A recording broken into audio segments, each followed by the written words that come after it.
Today is this very special day on SheVC. Have someone who has over 30 years of investing experience. She's not active on social media, so we are super lucky to have her on SheVC. She founded Cross Creek Advisors, a growth-focused venture capital firm inside of 22 billion Wasatch Global Investors in 2006. CrossCreek invests in leading venture-backed companies and in venture funds. CrossCreek is also a very well-known investor in late-stage direct funds, and they have done 80 direct investments with 21 IPOs and 13 M&As. And some of them are Hubspot, Docusign, Accolade. Welcome to SheVC. I'm your founder and host, Gayatri Sarkar.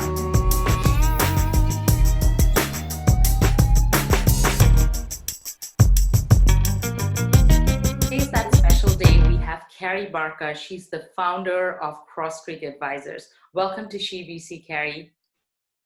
Thank you, Gayatri, and thank you so much for inviting me to SheVC. Yeah, thank you. I'm so lucky to have you.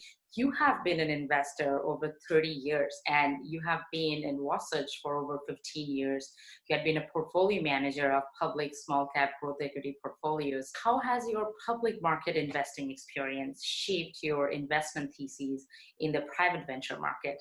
That's a great question, because I really think that that's really what makes Cross Creek unique, is that we come from such a different background, and that gives us a very different lens on private investing.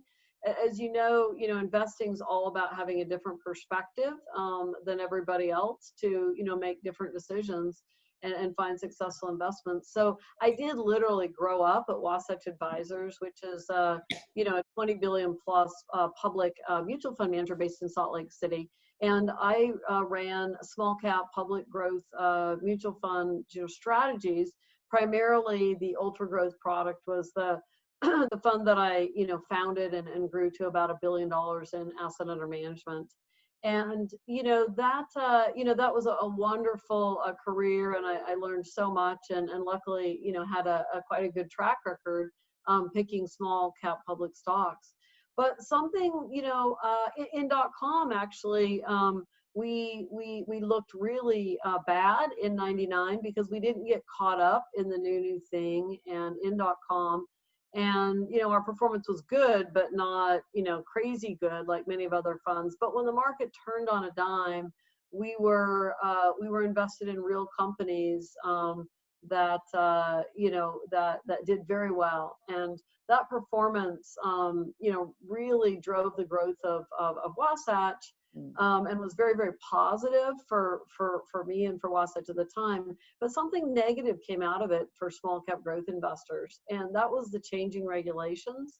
You've probably heard of the Spitzer Accord, is probably less well known, but really changed the way banks could pay their employees and the way IPOs work. Yeah. And then there was obviously Reg FD and Sarbanes-Oxley, and all those things really changed the cost and the risk for smaller companies to choose to do an IPO and become public. And today, companies just prefer to stay private longer. The Jobs Act reversed a little bit of some of that regulation, but many companies prefer to continue sort of their late stage, high growth years as private companies versus public companies. And that's created this really interesting new asset class, which we consider sort of late stage private growth. The companies look just the same as the small cap, high growth public companies I owned during my career investing public mutual funds, but these companies are private today. And I think that our experience, the Cross Creek team, which later separated from Wasatch and is independent now, the experience we have on the public side really helps us analyze those companies with a public market perspective versus venture. These companies are not PE companies. I mean, they're high growth, they're not levered, they're not financial engineering, but they're also not venture. These companies are not startups. They're real companies with material revenues, mature teams, and they're just still private. And this is, just this really interesting new asset class, which is a great fit for our background in the public markets. really an interesting new area for investors to consider. That's great. And since we talked about this new market opportunities in the private growth companies, I would love to know your take. You have seen it all, how the market has changed in the last 5 years. Well, this has been changing, really since .com. We made a prediction that companies would come public later in their life cycle after the new regulation. And, we were directionally accurate in terms of magnitude. I would have never imagined, how dramatic the change has been. For example, I think we're on track, this year, even with COVID and everything else going on, I think we're on track for over 200, private venture-backed companies to raise Wow. capital at valuations over $1 billion. Wow. Historically, a private venture-backed company raising around over $1 billion valuation was almost unheard of. And even 5 years ago, that number was less than half of what it will probably be this year. So this continuation for the private markets to extend the time period that they really own the value creation of these venture-backed growth companies, that just continues to grow.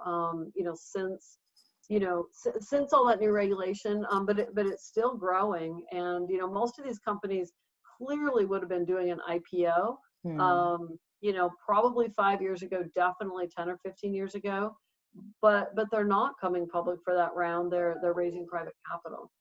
Yeah, I love what you said. I think this is very interesting about some kind of a pattern that we are seeing. And, venture capital is all about identifying patterns, and some of the big ideas are unpredictable. I would love to know, like, how important it is for CrossCreek to identify those patterns. And how do you analyze the market, especially the private market? Sometimes it can be a little bit elusive. They're not much of a data, especially for late stage investing. How do you look at that market?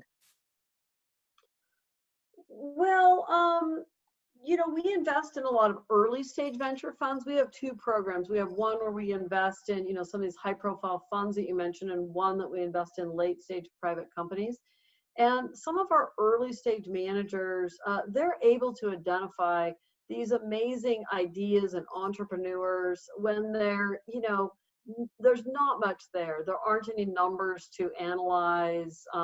It's a person with a great idea, and it's probably an idea that seems crazy to everybody else, but maybe the entrepreneur and a couple of venture people that kind of see the light. I'm always I'm always in awe of those rare individuals, these venture capitalists that can kind of identify these audacious ideas and world-changing innovation. We like to back those managers, and we seek to find people that can see that when other people don't. But on our late stage side, that doesn't really apply. We don't need to be thinking, wildly out of the box and see these trends at the earliest stages. We are very focused on pattern recognition, but the patterns that we're looking for that apply to more established companies have more to do with what it takes to create a sustainable business model, scaling every aspect of the business. What companies are successful scaling their sales team, scaling their production, and what makes a successful company, and then predicting exit valuations. What will the public market pay for a certain kind of story and company? So the patterns that we're focused on are much more quantifiable than an early stage VC that really is making much more of a gut call that's required to pick a seed stage investment. We also care about the big picture patterns developing, understanding change in, business and society and how that's driving traction for new companies and new industries. Obviously COVID is a major disruption that's changing all kinds of things right now, and trying to understand, patterns of behavior and how it's going to impact all of our companies is definitely something we're spending a lot of time on. That's great. I will definitely ask you a question about COVID, but since since we are talking about late stage investing, I would love to know, like, late stage investing is becoming very hot. And as you said, more companies are staying private. I mean, do you see non-institutional investors moving into later stage investing since the small cap public equity market is shrinking? And how can they do this? Well, that's a great question. I do think that, non-institutional investors, family offices and high net worth individuals, these are very smart groups. And, they understand that the companies are coming public much later, as we mentioned, but there's also a large number of companies that are not coming public at all. If you look at, some of the companies, like a WhatsApp or a Nest, leading software companies like GitHub, Qualtrics, Looker, these were multi-billion dollar, M&A transactions that public investors never had a chance to invest in. And it's not just tech, it's biotech as well. Companies like Kite and StemCentrx were acquired for more than 10 billion each, never came public. And of course, we're all aware of the massive value created by companies that are still private. I mean, everybody, household names like, Epic Games, which is of course Fortnite, TikTok, DoorDash, Stripe, which you may not realize you use every day, but you use every day with your financial transactions. Companies with valuations of 10 to 100 billion, no access to public investors. So I do think that because these are household names, the non-institutional investors are very aware of this trend. And I think they're seeking access, to this value creation. We've seen a lot of interest in our funds lately from a much broader group of investors. And, the big retail investment advisors, like Schwab and Fidelity, have never really had access to, these kind of investments. And I think they're working hard to provide access to some alternative investments for their accredited investors on their, their clearinghouse platforms, which I think is really great because I think, some of the non-institutional investors, have been taken advantage of by some of the crowdsourced, very risky and sometimes even fraudulent, investments. So I think it's great news that the big advisors that are going to vet managers and probably use SEC registered advisors like ourselves on their platform are kind of coming to the game. Sadly for the non-accredited retail investor, right now the way the regulations are, they really don't have access to this asset category. And, I think it's unfortunate, because I do believe in the American dream, and I think it's sad that the smaller investor is not accredited and not able to access some of the most exciting growth companies that exist in our economy right now. Yeah, I agree with you. I think the SEC rules are definitely different when it comes to the private market and the public market. And it is very interesting. And since we are talking about, all the late stage companies, you had like 21 IPOs. That's huge. And I would love to know some of the success stories that is coming from your portfolios. First, maybe I'll comment on the IPO market in general. When we have a 30%, ish drop in the market like we had in March, everybody assumes that the IPO window slammed shut. And, initially it did, but as you know, the market came roaring back and the IPO market has been white hot in the last few months. This is a little bit dated, but we did a study a couple of weeks ago and there had been 14 venture-backed IPOs since the market, kind of reopened after the COVID drop. And, we were lucky that we've had exposure either through our underlying funds or directly to, 11 of those companies. So we have pretty good visibility into this very strong IPO market.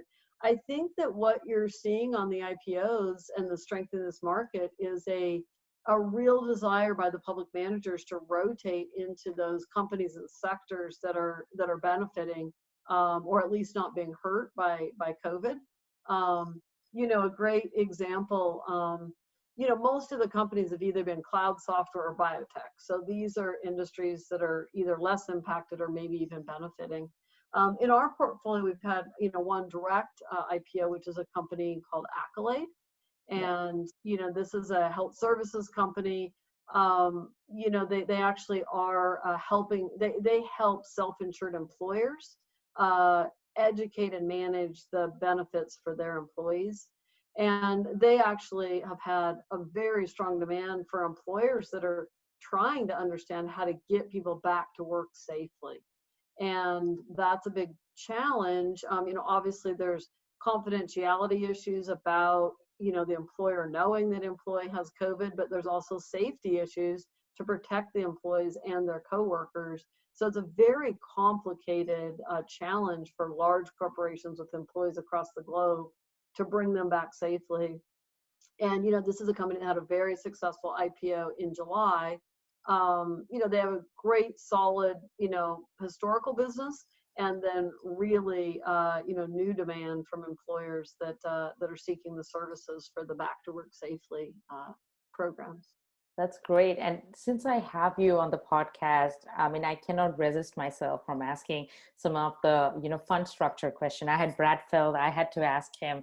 And since you're here, because I feel so many emerging fund managers and experienced fund managers can learn a lot from your experience. So, so my first fund structure question will be like, it is very well known that by recycling, GPs are extending the capital pool that they need to deploy. So I would love to know your take on how this strategy can benefit the LPs. Well, recycling is a nice to have for most venture funds, and many of our underlying managers maybe have the ability to recycle maybe 20% or recycle everything in the first 2 years, something like that. We're very different. Our fund is structured to recycle 100% of proceeds for 6 years, and that's a very novel structure. And the reason that we think that gives us a competitive advantage is that the way typical venture funds are structured, the VCs are incented to seek big wins. Yeah. They get to invest the money once, and if they get 5 times their money on the deal, they get 20% of 4x. If they get a 1.5x, even if they did that in a week, they only get 20% of 0.5. And so, we come from a public market background. Again, that's our lens, right? And we believe in IRR. And if I get an opportunity to do an investment that I think has very high probability of returning 1.5 times my money in 12 months, that's a 50% IRR, which not that many funds achieve. And so we want to be able to do that investment, and we don't want to be disincented by the opportunity cost of missing out on something that could have a higher return. We think those kind of investments are, generally much lower risk. I mean, predicting what's going to happen in a year is much easier than what's going to happen in 10 years. And predicting, the loss ratio on a company with $100 million in revenue is obviously a lot lower than a company with no revenues. So what we do is we do a series of sequential investments that are just solid, solid returns. So if we can do several 1.5 or 2x investments in a row during the same time period that someone else tries to pick, one big win, we can get the same multiple for our fund with a series of lower risk, shorter holding period transactions. And I almost hate to say this on the record, but very few people are doing this. And so it's much less competitive. I mean, there's a lot less competition for these investments, which we find extremely attractive. That's true. And since we're talking about returns, I would love to extend this a little bit on the distribution strategy. Like, what's your take on distributing cash versus distributing public securities, and, like how the LPs can benefit from that? That's an interesting question. Most venture funds do distribute stock. And, I think they would argue that for the taxable investor, that lets them time, the timing of their gains and maybe manage their taxes. I actually think that's a little bit disingenuous. I think most LPs don't want stock. I think, the majority of venture LPs are not taxable. They're institutional, clients anyway. The main reason I think VCs like to distribute stock is they can make a big distribution after the market closed at a price they really like. That may not, the investors may not be able to sell the stock at that price the next morning, or in some cases ever. We think that creates a conflict between the GP and the LP. And we don't think there's very many LPs that actually want to figure out what that stock's worth, when to sell it, how long to hold it. Most of the LPs would rather have an alignment of interest and have their cash. And so we only distribute cash to our LPs. So we don't distribute stock. And we also feel like, look, we're experienced public, we're experienced public fund managers. So Yeah. we think that we're better positioned to, to choose the optimal time to liquidate the securities than asking our LPs that don't know the company. We've been following the company for years, and we're small cap public market managers. We think the right thing is for us to choose the right timing, sell the stock, and give our LPs cash. So we realize for some taxable investors, maybe that's, maybe they would prefer the opposite, but our investor group really prefers cash. That's great. And I think that ties a lot to my next question, because you're a late stage investor, and there's always this question about, what is a good expected return, and then expected return versus high multiples. I mean, it is not, achieving expected returns it's not simply a function of high multiples. And there's a lot of risk profile and time diversification, time investments that are involved in that. I would love to know that take, because I think a lot of LPs, your LPs, or when you are an LP to other funds, there's a lot of question on that. I would love to know what you think about that, and how do you look at the expected returns and the function of high multiples, that is the fund returns. That's a great question. I mean, we think that venture LPs sometimes get very distracted by multiple. And if the multiple takes 20 years and the IRR is low, that's not really interesting. You have other places you could have put your money, including the public market. And if you could have made a better IRR in the public market, why take liquidity risk, with a venture fund? And you're absolutely right. The other problem we see, with our underlying managers and LPs is they see a small fund with a very high multiple return, and they don't think about the lack of diversification. Some of these very small funds maybe invested a large portion of the fund in a single company, or the whole portfolio is a very small number of companies, or they're entirely in one sector or geography, which happen to have done very well, but may not be repeatable. So we think that you do have to judge all the returns based on the risk that was taken. And, there's not a simple risk, in public, of course, there's all kinds of volatility measures and beta and all these risk measures that people use to categorize mutual funds, for example, and how concentrated were you and what kind of volatility did you have? And maybe you have a great return, but you took a lot of risk. In venture, everybody's opportunistic and not as focused on risk. But the way we think about risk and return is our hybrid fund of funds program that invests predominantly in other funds is very diversified by stage, vintage, sector, and geography. And it also has an allocation to our late stage direct investments. Many investors really like that broadly diversified play on, venture. But because of the diversification, it's never going to have a super high multiple for that kind of a product. But we do believe that we can deliver, IRRs long term that are better than public equity returns, giving people diversified exposure and kind of best of class ventures. So, that's one way to think about it. On our direct funds, it's more of a pure play on late stage company investing.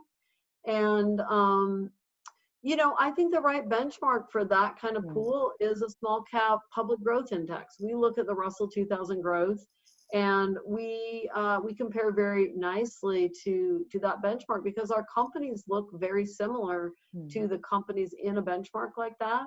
But by taking a little bit of liquidity risk, and obviously, it's just a less efficient market because, these investments are not available to everybody.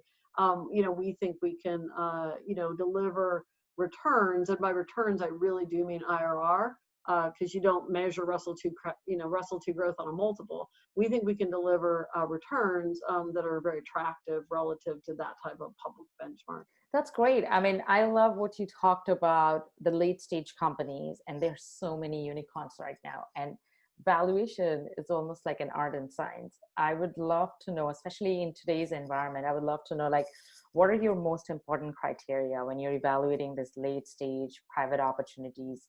And how do you look at the valuation? How do you look at the performance data when you're doing the due diligence? Yeah, valuations are a little tricky right now because obviously we've got, a real risk of a major recession, but yet we've got quite high public valuations. And, those valuations for the late stage market, are generally a big indicator of kind of what these pre-IPO rounds are pricing at. When we think about valuation, the most important thing for valuation is to understand what you're buying. If you think a company is an apple and it's really an orange, the valuations for different types of companies and business models are very different as they mature and come public. So you really need to understand what it is and how it's going to be valued by M&A buyers, or in our case, usually public investors. So that's the first thing, is spending a lot of time digging through the unit economics and the business model and understanding what it is and where it's going to go. So once you understand, that piece, then the question is, where will valuations be when you exit? And for that, we are very disciplined about using what we call historical norms. A lot of people run their valuations against recent M&A or current public market valuations, but you're not exiting right now. Yeah. So you need to predict what they're going to be in the future. We're not, we don't have a crystal ball. We don't know what that's going to look like in 2 or 3 years when our companies are exiting. So we make the assumption that they're going to be historically normal for that sector, industry, company profile. And then we use those exit multiples, and we try and underwrite to a 30% gross IRR for our direct investments. When markets are above historical averages, that can be very, challenging to do that. But it's very important because if you underwrite to current multiples and more, multiples are normal, the most frustrating thing is for a company to have delivered on every promise and exit flat to down because of the market. So we really try and consider that when we make our investments. That you touched a very important point about the market. The market is very different right now. Things are changing, yet venture capital has remained same for a pretty long period of time. I would love to know, like, when you look at the investment, not just in direct companies, like late stage companies, but you're also, CrossCreek is an LP to a lot of big VC funds also. So what are the biggest misconceptions you're seeing about venture firms currently, and particularly the ones which are like smaller venture funds? Because there are a lot of micro funds, seed funds, and this is now a new asset class. So I would love to know your take on that. That's a really great question. We like the ones in the middle, and what I mean by that is when all these funds are getting really big, a lot of venture funds are institutionalizing. They're really in the fundraising and the AUM business, and some of them really are not focused on carried interest. They're more focused on management fee and AUM. We think that, the problem with funds getting too big is it just limits the number of opportunities. And when your fund's very large, the smaller opportunities can't move the needle, and you limit yourself to a very small set of investments, which, the one of the challenges is, I like capital efficient companies. And if you need to put very large amounts to work, you naturally get driven towards capital inefficient companies. And that's a negative selection bias. As companies scale, just managing the team. So we don't really like, a brand gets big and famous and everyone wants to be in it, is usually the time we're probably moving on. On the other hand, there's a million unproven first-time venture funds, and they're all out saying small funds do better, and you should invest in small funds.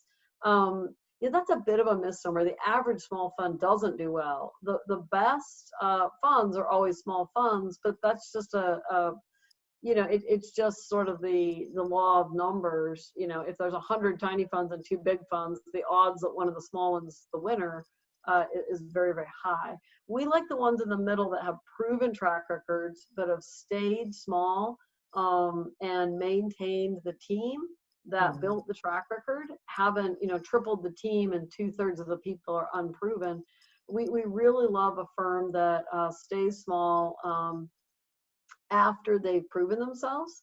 That would be our primary focus for funds, and with our own funds, we keep our funds small, even though we focus on late stage direct investments, and some of those are larger rounds. We can participate in those larger rounds, but we also want a smaller round to move the needle. And like I said, if you're limiting yourself to only large investments, you're just limiting the pool and you're limiting your opportunity set. So we really keep our fund size small, and we also seek managers that have been disciplined on their fund size as well. That's great. And since you're talking about, what kind of venture funds that you guys love to invest, I would love to know your take now with the market, with the current market. I mean, when COVID-19 started, it was highly volatile. The market has a little bit, subdued. Things have a little bit coming back to its normalcy. I would love to know, whether it's late stage or venture, what are the companies that's gonna think you're gonna come out on the other side of COVID-19, and what are the success factors, and what type of venture funds do you see on the other side of COVID-19? That's a really complex question, because there's companies and funds that are benefiting right now. We talked about the IPO market and the kind of companies that are coming out and doing so well being mostly biotech, cloud software. We've seen online companies like Lemonade doing online insurance, companies like Jamf that help corporations manage mobile, Apple, devices. You can see how they're benefiting. We talked about Accolade from our own portfolio. You can see, how those companies are benefiting from work from home and social distancing. Digital transformation was already happening, and COVID just accelerated all those trends. But coming out of the backside, which of those trends are temporary and which are permanent is the question we're focused on. So, I like to compare something like, mobile food delivery. So maybe you're using, DoorDash or Uber Eats, or, I think we're all using some version of those. But I think a lot of us are also dying to get back with our friends at a restaurant. And so I think there's an element of that. Yeah. I think there's an element of that that's temporary, and while they're doing extremely well now, I think part of that's temporary. Then I look at other trends like large corporations accelerating their move from on-premise software to cloud software. When COVID's over, they aren't going to buy more hardware and move back to on-prem. And once they've moved to cloud, their future purchases as they grow are going to be in the cloud. So, that's the kind of thing that we think has been accelerated by these, events, and will continue. Another example, might be telemedicine. I think a lot of especially older people would have never tried a telemedicine visit with their physician. They were forced to due to these current events. And people surveyed that had never tried telemedicine before, 75% of them said they would use it at least sometimes in the future. So that's a permanent acceleration. So those are the kind of businesses that we see doing well, and the funds that invest in them doing well coming out of this. The other tricky part is, does all this lead to a major recession? I mean, we all have seen the unemployment and economic growth numbers, but is that a glitch? In the numbers just driven by this, or are we headed into a very difficult economic period? Obviously, that hurts everybody. And in that kind of environment, like a major recession, I think where you have to look is for experience. You look for that muscle memory of managers that have been there. They know how to navigate, a difficult economic environment. And unfortunately, right now, VCs are young, and a lot of them really have minimal down market experience. So that's another thing we're really looking at our managers, both of our funds and our companies, and making sure our CEOs and our GPs understand what a down cycle feels like and looks like, and that's the other, that's probably the second piece of post-COVID, which we hope we don't see, but difficult to know what happens with the economy on the backside of this. I completely agree with you about the trends and everything, because my son, who is 21-month-old now, he tried telemedicine few weeks ago, and we actually never thought that's going to happen. And I think the COVID-19 is changing the time, and I think COVID-19 is also skewing the market. We're seeing, initially there was okay, how the market is going to behave. There's 40 million people who are jobless, but there's a lot of money in the private market right now that is moving around. And do you see that, or do you think there will be strong capital flows that was going to come into the venture capital? And do you think that the valuations will be optimal? That's a great question. I mean, all the old economy investors are rushing to get their money into the new economy. And by new economy, some of that was happening anyway, and some of it is being accelerated by COVID. So that's creating a lot of liquidity and a lot of interest in, these venture-backed growth companies. Are the valuations optimal? That's a difficult question. The valuations are fairly high. Is that justified by the big acceleration of digital transformation, or is it just scarcity? That these old line industries that have been crushed, obviously, transportation and hospitality, people exiting those positions, are the valuations justified, or is it, it's just a supply and demand issue that everybody trying to rotate their capital into these, industries that, are benefiting now and probably benefit long term from these societal changes. That's really, really difficult to measure. But I think for some of these companies, I think there's an argument that they're actually really cheap. If you really look at the size of some of these markets, if you look at something like telemedicine, while it's certainly accelerated, I don't know the exact percentage, but it's still a very, very small percentage of visits that could be online that are happening online. So, are we at the early days of major change, and, it's going to look like, not buying, Google or Amazon or eBay early, or is this a little bit hyped up right now as people are desperate to rotate their portfolios? I think that's the question. I gained so much from this perspective. I cannot even explain in words. You have answered so well. I'm coming back to my last question, and it's not the least. Venture capital, I always say, this is not a career, it's a lifestyle. And you have been investing for almost 30 years. How are you managing to maintain a work-life balance? And especially, you are one of the few female investor who started their VC fund, and you have been so successful, and yet you have not played the venture rules by being on Twitter or being so active on social media. How are you managing that? I'm so much in awe of you. Well, thank you. But I think, look, the social media piece, I'm old school. I came from a public investment world where you won't see you won't see the mutual fund manager Fidelity or T. Rowe or any of the big public funds out there on social media because they're really restricted from any public comment. If they accidentally slip up and mention they've been buying or selling, of course, that's a big problem.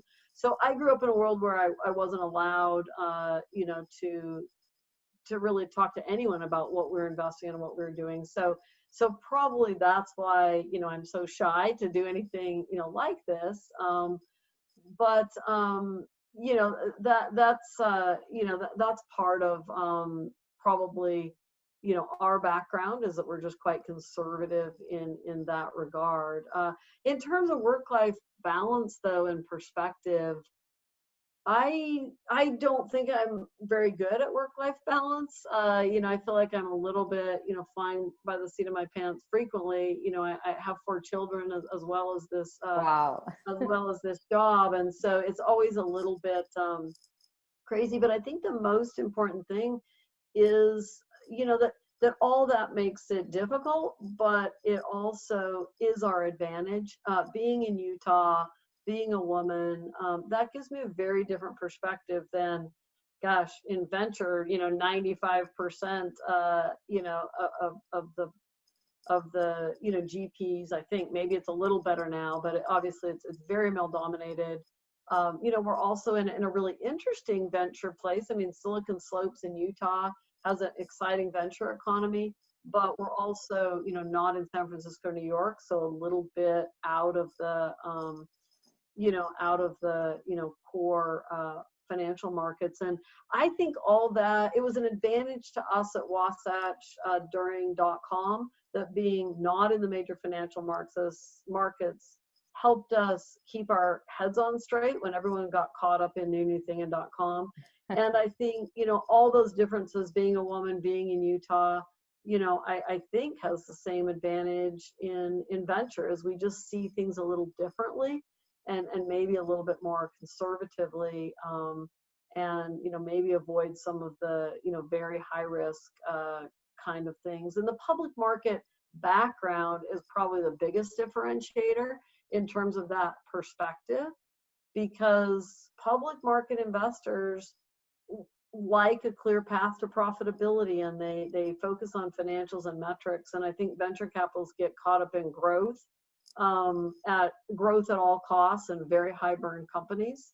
And one of the perspectives we have is that those won't be popular with the public market, and we've avoided some of those very difficult situations, because of that perspective. So I don't know if that quite answers your question, but that's how I think about it. And you just have to think for yourself. Diversity of thinking, independent thought, just because everybody else loves it, that's almost a reason for me to run versus jump on board. And I think that's what makes a good investor, public or private, is just independent thought. No, I love it, what you said. And I'm so honored to have you at GVC, because this is the most requested interview by all the fund managers. They wanted to hear your thoughts, and you have been in the venture business for so long. So we are just so happy and lucky that we get to spend some time with you and learning from you. Well, this was wonderful. Thank you so much for inviting me. I'm sure there's lots of other folks that they would love to hear from, but I'm honored to get to do it. And